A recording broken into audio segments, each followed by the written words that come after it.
SA 27. Bienvenidos al Seminario Reina Valera.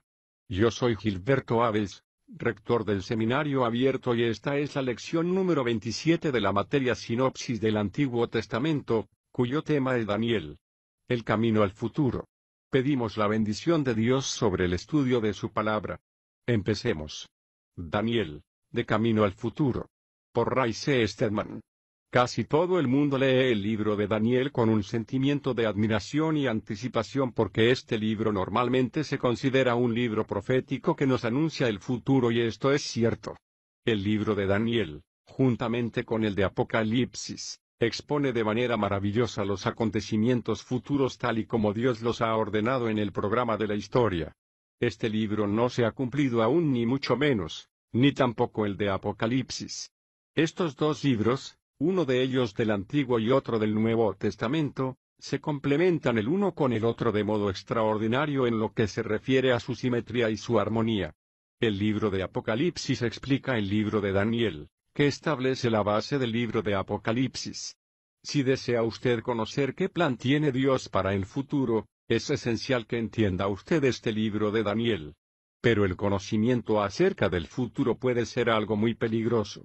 Imagínese usted lo que sucedería si alguno o todos nosotros poseyésemos la habilidad para saber lo que iba a suceder durante los próximos días. Piense en la gran ventaja que nos concedería eso en la bolsa, a la hora de comprar un seguro y en otros asuntos prácticos de la vida.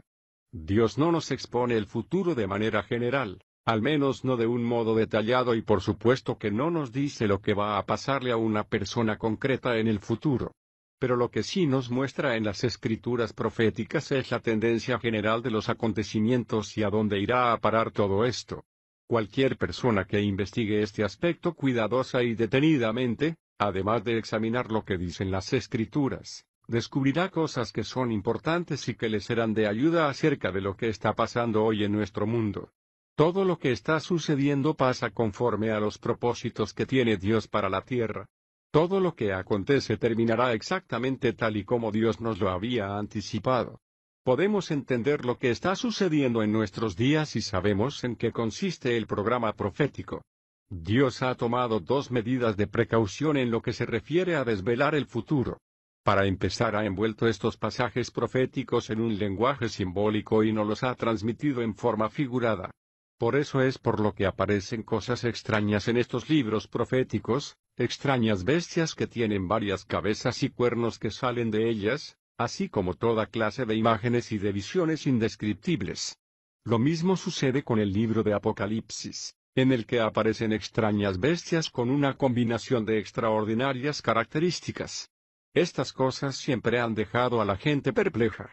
No es posible sentarse a leer el libro de Daniel y el de Apocalipsis, leerlos enteros y entenderlos como si estuviésemos leyendo una novela. Es preciso estudiarlos, tomando toda la Biblia para interpretar los símbolos que aparecen en los libros de Daniel y de Apocalipsis. Esta es una de las curiosas cerraduras que Dios ha provisto a fin de evitar que las mentes curiosas se adentren en estos libros sin tener un conocimiento adecuado del trasfondo de las Escrituras. No es posible entender lo que sucede en estos libros sin saber antes mucho acerca del resto de la Biblia. Estas cosas simbólicas son señales que han sido establecidas por Dios, y señales que nos han sido dadas para que entendamos los hechos que de lo contrario permanecerían ocultos. El plan de Dios con respecto al futuro está oculto a nuestros ojos, hasta que dedicamos el tiempo necesario a entender estas señales, y estos libros están llenos de señales. Una segunda precaución que ha tomado Dios con respecto al libro de Daniel, y aún de manera más especial con el de Apocalipsis, es que no nos introduce a la sección profética de entrada, sino que primero hace que tengamos que leer 6 capítulos a fin de que podamos entender el carácter moral que requiere que tenga el lector antes de que comience a tener sentido el plan profético. En otras palabras, no es posible entender la última sección de Daniel a menos que se haya vivido y entendido lo que implican los 6 primeros capítulos. No hay manera humana de entender lo que significa el programa profético a menos que antes tengamos muy claro lo que quieren decir las lecciones morales de la primera parte del libro. Aquí no es posible hacer trampa. No se puede leer de cabo a rabo y a continuación pasar al plan profético con la esperanza de entenderlo, porque se encontrará usted con que no le encuentra ningún sentido. Es preciso examinar muy detenidamente estos capítulos iniciales, pensar en ellos y comenzar a actuar conforme a lo que dicen, experimentándolo, antes de que el programa profético cobre vida. En eso consiste la gloria del libro de Dios. No se puede entender solo de manera intelectual. ¿Puede usted sentarse con un resumen profético de los libros de Daniel y de Apocalipsis, trazar esquemas y pasar tiempo explicando a la gente todo lo que significan estas cosas y de qué modo el programa de Dios va a funcionar, analizándolo hasta el más mínimo detalle? Pero a menos que haya incorporado usted estas lecciones de la primera parte del libro a su propia vida, no encontrará en ellos nada que pueda enriquecer su vida. El mismo Señor Jesús deja esto claro en el discurso que pronunció en el monte Olivet, cuando sus discípulos le pidieron que nombrase las señales que habrían de venir y cuál sería el símbolo de su regreso a la tierra. Jesús dijo, por tanto, cuando veáis establecida en el lugar santo la abominación desoladora, de la cual habló el profeta Daniel. Entonces los que estén en Judea huyan a los montes. Mateo 24, 15 y 16. Salid de la ciudad de Jerusalén, porque allí sucederán cosas que afectarán enormemente a las personas que vivan en esa región. Entonces habrá llegado el momento de huir de la ciudad, porque la gran tribulación estará sobre vosotros. Cuando dijo, cuando veáis establecida en el lugar santo la abominación desoladora, añadió en un paréntesis estas palabras: el que lea entienda. Es decir, no leáis superficialmente el libro de Daniel, meditad detenidamente en lo que dice. Examinad a fondo su mensaje. Es preciso que entendamos de qué está hablando a fin de que podamos reconocer la abominación desoladora cuando aparezca. Por eso es por lo que el Señor continúa diciendo que el mundo, con su enfoque superficial de la verdad, no entenderá lo que está pasando cuando se diga paz, paz, paz, porque no habrá paz, sino que la destrucción repentina caerá sobre ellos y serán arrasados como fueron arrasadas las gentes en los días de Noé cuando vino el diluvio. Todo esto es una advertencia para que nos tomemos muy en serio lo que dice el libro de Daniel y para que nos esforcemos en entender la estructura de este libro al ahondar en él. Este libro se divide sencillamente en dos partes, como ya he sugerido. Los primeros 6 capítulos son una historia acerca del mismo Daniel y sus amigos en la tierra de Babilonia, que eran hombres fieles en un mundo hostil. Permítame decirle que no hay ninguna sección de las Escrituras que sea de más ayuda a una persona que esté intentando vivir la vida cristiana en un ambiente difícil, que estos primeros 6 capítulos de Daniel. Si está usted trabajando en una compañía, rodeado de una multitud impía que cada 2 por 3 toma el nombre de Dios en vano, que se ríe de las cosas de Dios, mostrando poco interés en lo que Dios le está diciendo a la humanidad, entonces le sugiero que lea detenidamente el libro de Daniel. Los 6 primeros capítulos han sido escritos para ti si eres un adolescente que estudias y estás constantemente rodeado por aquellos que parecen no tener el menor interés en saber cómo es Dios o en las cosas de Dios. Daniel y sus amigos eran ellos mismos adolescentes al principio de ser llevados cautivos por Nabucodonosor y de ser trasladados a la tierra de Babilonia. Al comenzar su carrera de fe, lo hicieron con una falta total de entendimiento de lo que era la vida y con todas las inseguridades de los adolescentes en un ambiente hostil. En los primeros 6 capítulos el libro relata las presiones que tuvieron que soportar al defender su fe en medio de un ambiente realmente muy difícil. En el capítulo 1 los jóvenes se enfrentan con la necesidad de cambiar su dieta alimenticia. Normalmente, no habría nada de significativo en ese hecho. Muchos de nosotros podríamos soportarlo, posiblemente con frecuencia, pero a estos jóvenes ya les ha dicho Dios lo que no deben de comer y precisamente aquellas cosas que les ha dicho que no deben de comer son las que se les exige que coman como prisioneros en el palacio del rey de Babilonia. ¿Qué tenían que hacer al respecto? El rey era el tirano más poderoso que jamás haya vivido en la tierra. La Biblia misma deja constancia de que no hubo ningún rey antes de Nabucodonosor ni habría ningún otro rey después de él que pudiese igualarle en autoridad. No había límite alguno a sus deseos porque su palabra era ley. Podía quitarle la vida a un hombre en cualquier momento. Más adelante, durante su reinado, les quitó la vida a los hijos del rey de Judá mientras su padre contemplaba cómo lo hacían y a continuación hizo que le sacaran los ojos al padre. Otro hombre fue quemado en un fuego lento. Este rey era experto en torturas. Por lo tanto, estos jóvenes adolescentes, que se enfrentan a esta prueba, sabían que o bien se sometían a las exigencias del rey o se exponían a perder la vida. ¿Qué podían hacer? Sintieron toda la presión y escucharon todos los argumentos que ya conocían y que actualmente puede oír cualquiera para que dejen de portarse conforme a su fe.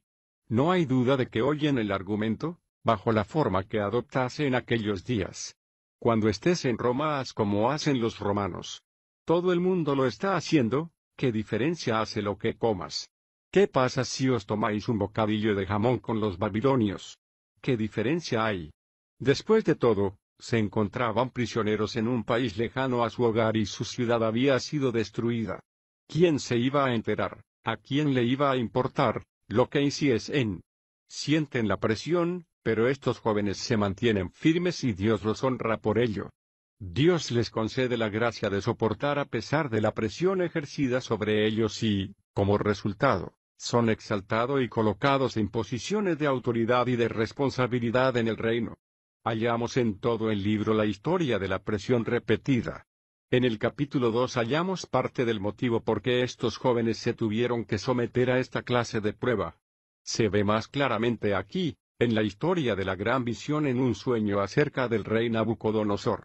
Una noche el rey sueña acerca de una gran imagen de un hombre que tiene un extraño cuerpo. Tenía la cabeza de oro, los hombros de plata, la parte central del cuerpo de bronce, las piernas de hierro y los pies de una mezcla de barro y de hierro, pero se olvida de lo que ha soñado. Llama a los hombres sabios y les pide que les interprete el sueño, pero también que le digan lo que ha soñado. Me he preguntado con frecuencia si este no fue el principio de la canción popular Dime lo que has soñado y te diré lo que yo he soñado. Los astrólogos, los adivinos y los hechiceros de Babilonia son incapaces de encontrar la solución. Evidentemente, si el rey no puede decirles lo que ha soñado, ellos no pueden inventarse una interpretación, por lo que las vidas de estos hombres corren peligro. Daniel se encuentra en medio de aquella situación y una vez más el hombre de Dios se ve presionado y amenazado de muerte si no se adapta.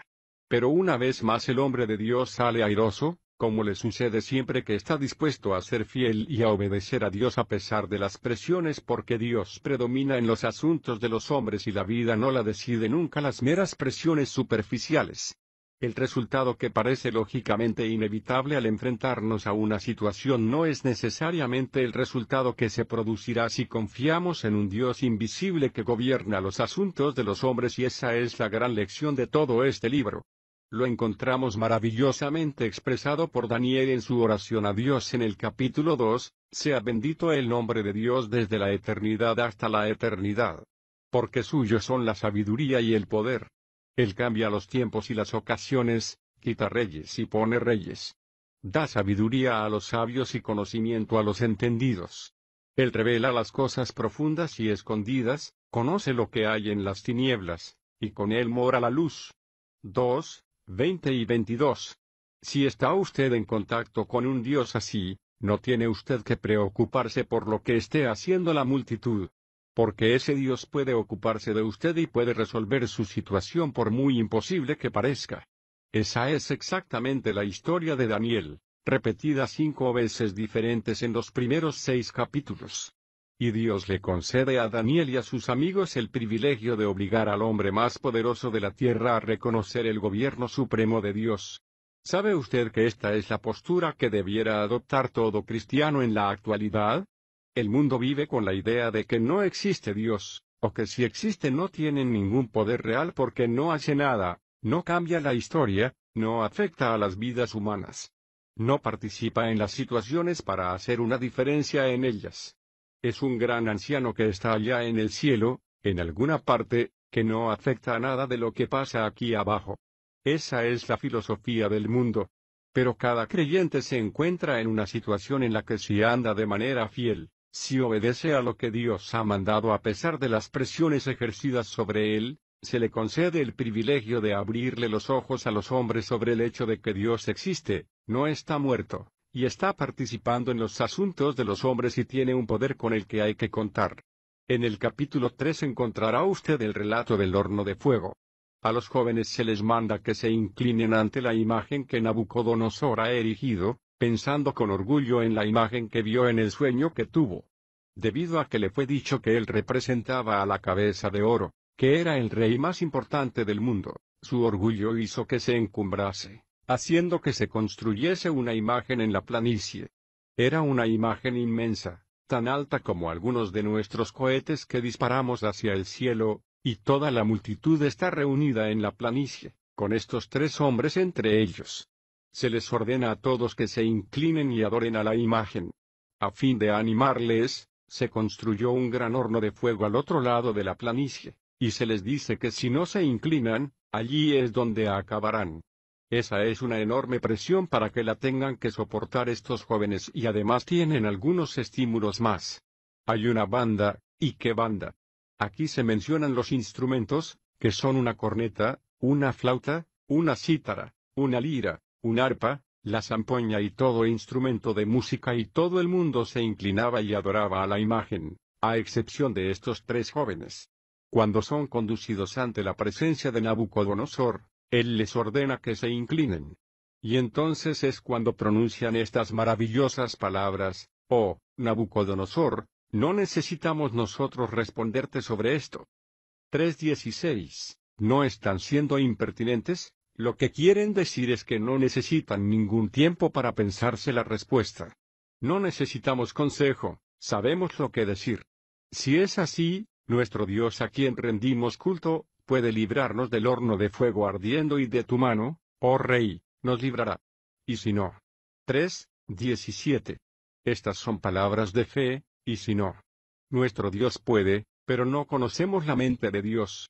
Sus pensamientos son más altos que nuestros pensamientos y sus caminos son diferentes a los nuestros.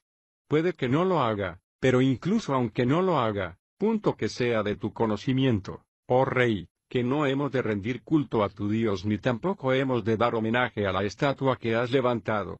3:17 y 18. Estos son jóvenes que han aprendido que hay cosas más importantes que hacer en la vida. Es mejor estar muerto y ser obediente a Dios que estar vivo y ser desobediente a Él. Es mucho más provechoso a una persona interesada caminar con Dios al precio de su propia vida, que ser desobediente a lo que Dios ha dicho. Dios nunca le deberá nada a ningún hombre, por lo tanto, Él les concede un gran honor a estos jóvenes. Como resultado, salen del horno sin ni siquiera oler a humo. Ya conocen la historia. ¡Qué relato tan extraordinario! Y en el capítulo 4 tenemos la conversión de Nabucodonosor. ¿Sabía usted que todo el capítulo es el testimonio del rey más importante que jamás haya vivido y el más grande tirano que jamás haya gobernado?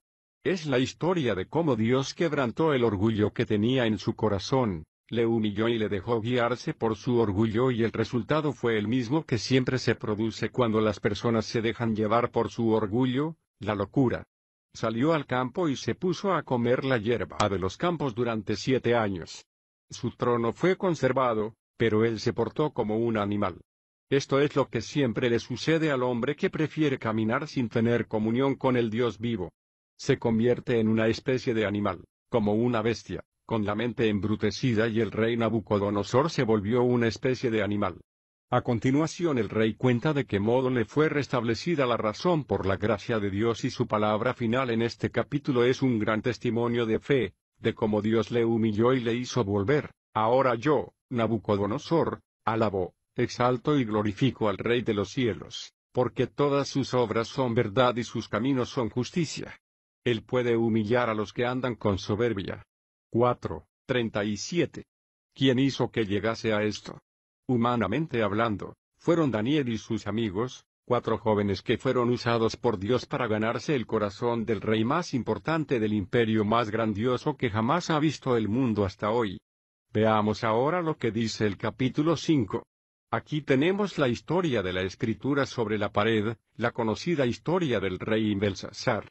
Observe cuidadosamente el lujo, el libertinaje y la codicia de este reino, un reino que se estaba degenerando y deteriorando, pero en medio de esa situación Daniel, que había vivido en 3 imperios, sigue siendo el primer ministro. Dios le usa para interpretar la extraña figura de la mano que aparece y escribe en la pared, que no es otra cosa que el juicio de Dios sobre aquel reino licencioso. Esto expone claramente la tesis de este libro, que Dios está obrando e interviniendo en los asuntos de los hombres, y cualquier hombre que quiera ver más allá de las cosas que se ven a las que no se ven, y actúe conforme a ello, se encontrará con que Dios está con él, apoyándole y fortaleciéndole durante todo el camino, haciendo que le alabe y le dé gloria. El capítulo 6 trata acerca del foso de los leones y es la misma historia contada de otra manera. Darío echa a Daniel al foso de los leones, pero Dios envía a su ángel a cerrar las bocas de los leones y a Daniel le sacan de allí, habiendo sido librado por la mano de Dios. En el capítulo 7 comienza la sección profética, comenzando con la visión de las 4 bestias. Resulta interesante que estas 4 bestias cubran el mismo período de tiempo que las 4 divisiones de la imagen que había contemplado Nabucodonosor en el capítulo 2. Esa imagen tenía una cabeza de oro, que simbolizaba el reino Babilonia, los hombros de plata, que simbolizaba el Medo persa, el tronco de bronce simboliza el imperio griego y las 2 piernas de hierro representan las 2 divisiones del imperio romano, y terminan por fin con un reino deshecho, caracterizado por los pies de una mezcla de hierro y barro. Este gran pasaje profético nos ofrece un compendio de los días de Daniel y va incluso más allá de nuestros tiempos, al fin de los tiempos y al regreso de Jesucristo. Porque mientras el profeta lo contempla, ve una piedra cortada sin una mano golpear a la imagen en los pies, destruyéndola y se convierte en una gran montaña que llena la tierra. Esto es claramente una imagen del imperio de Dios y del regreso de Jesucristo. En el capítulo 7 tenemos, pues, a las 4 bestias que representan a los mismos reinos, pero desde el punto de vista de Dios. No son otra cosa que bestias que gruñen, luchan y pelean unas con otras. Creo que el Dr. Scofield hace notar que todos los símbolos de las naciones modernas son representaciones de pájaros o de bestias de presa. Nuestra propia nación está simbolizada por el águila, que es un pájaro de presa. El imperio británico es un león, Rusia es un oso. El profeta ve a estas naciones luchando juntas culminando con el poderoso reino de un solo individuo sobre todo el mundo occidental. A continuación, tenemos en el capítulo 8 el movimiento de la historia occidental. Se reúnen el carnero y el macho cabrío y esta es una imagen, como se nos dice más adelante en el capítulo 11, de la conquista de Alejandro Magno y el surgimiento del reino de los Seleucidas en Siria, en oposición al de los Ptolomeo en Egipto. Estas 2 familias ocuparon el centro de la historia siglos después de esto, luchando entre Siria y Egipto, con la pequeña nación de Israel entre medias. La batalla continúa interminablemente y en la actualidad Israel sigue siendo la nación en la que más guerras ha habido en la historia. Han tenido lugar más batallas en la tierra de Israel que en ninguna otra parte sobre la faz de la tierra y es precisamente en esa misma región donde habrá de suceder la última gran batalla, la batalla de Armagedón, que aún ha de tener lugar. En medio de todo esto, en el capítulo 9, encontramos la maravillosa oración de Daniel que expresa sinceramente ante Dios lo que siente en su corazón, en la última sección del capítulo, que es una de las más asombrosas profecías en toda la Biblia, la profecía de las 70 semanas. Este es la guía de las profecías en lo que se refiere a la nación de Israel. Nos ofrece el principio de lo que se llama el gran paréntesis. Dios ha interrumpido su programa por amor a Israel y ha colocado entre la primera y la segunda venida del Señor Jesús la época en la que actualmente vivimos. Este período indeterminado, que ya ha durado más de 900 años, se produce entre la semana 69 de años y la 70 de la profecía. La semana 70, una semana de 7 años, todavía está por cumplirse con respecto a Israel. Al leer sobre ello, verá usted que eso es lo que llama el libro de Apocalipsis y otros pasajes proféticos la gran tribulación, el tiempo de la aflicción de Jacob. Y esto aún no ha sucedido, ha sido interrumpido al llegar a la semana 69 y está todavía por cumplirse. El capítulo 10 presenta las cosas invisibles, que se ocultan tras las cosas que se ven. Esta es otra gran revelación del gobierno soberano de Dios en los asuntos de los hombres y es la explicación de los acontecimientos de la historia. ¿Qué es lo que causa todo lo que sucede actualmente? Hay fuerzas invisibles que están operando y estas fuerzas son claramente reveladas a Daniel aquí. El capítulo 11 es uno de los capítulos más asombrosos de la Biblia por el hecho de contar profecía que, en gran parte, se ha cumplido ya con todo detalle. En él se anuncia la lucha entre el rey de Siria y el de Egipto, que tuvo lugar después de los tiempos de Daniel. Esto se ha cumplido, tanto desde el punto profético como el histórico. Estos acontecimientos históricos se describen con todo detalle y abarcan 300 o 400 años de historia. Puede usted ver que las profecías se han expuesto exactamente conforme al patrón que sigue en la historia. Entre otras personas muy destacadas, aparece Cleopatra en este capítulo, hablando sobre ella de manera profética. Cuando llegue usted al capítulo 11, versículo 36, verá que se produce una interrupción notable. La introduce el versículo anterior, en el que el ángel le dice a Daniel: algunos de los sabios caerán para ser purificados, limpiados y emblanquecidos hasta el tiempo señalado, porque aún no hay plazo para estos. 11:35. Aquí comienza un pasaje que trata acerca de la semana 70 de Daniel que todavía está por cumplirse, el tiempo del fin, los últimos días, el arreglo definitivo de los reinos de la tierra justo antes del regreso de Jesucristo.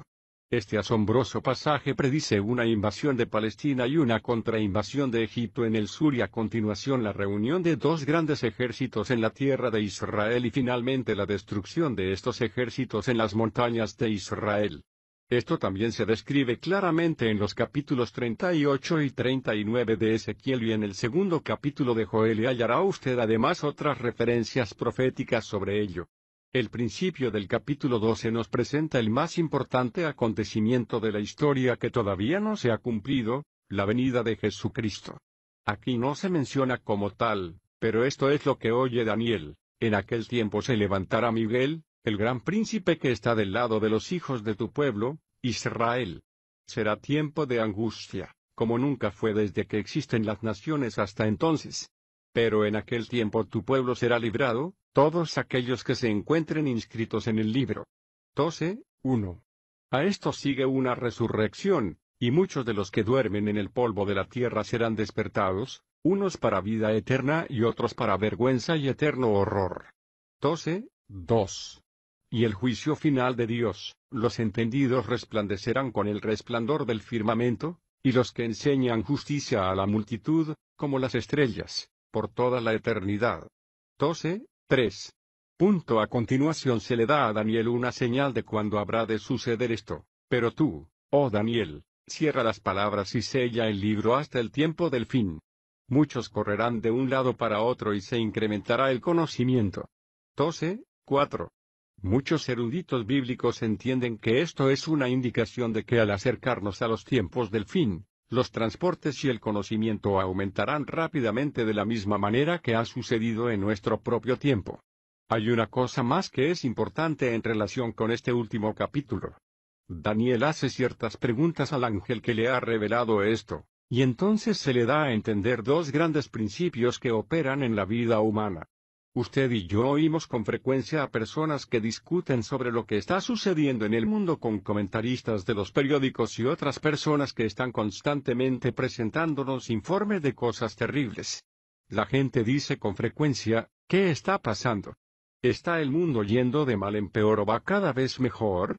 Por un lado, oirá usted a personas describir cosas de tal modo que usted tenderá a decir: la verdad es que el mundo va de mal en peor.